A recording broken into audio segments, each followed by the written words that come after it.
దావీదు చేసిన పని ఎవరికి మహిమ? ఇప్పుడు దేవునికే మహిమ.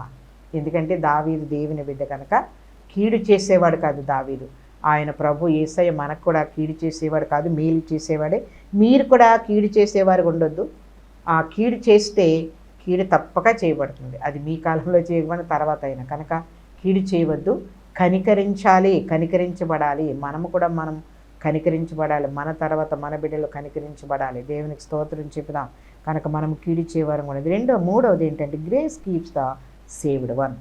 అంతేకాదు ఈ 1 నుండి 2 సమూయేలు 1 నుండి 13వ వచనం వరకు చదివాం కదా. గ్రేస్ ఏం చేస్తుంది? కృప రక్షణ పొందిన వారిని, రక్షింపబడిన వారిని మరి కాపాడుతుంది. ఎవరైతే కృప పొందుకున్నారో కృప పొందుకున్న వారిని కాపాడు.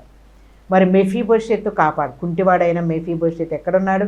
లుదేబారిలో మాకీరియుంట ఉన్నవాడిని అతన్ని తీసుకుని వచ్చి అతని భోజనపు యెరూషలేములోనికి తీసుకొచ్చాడు.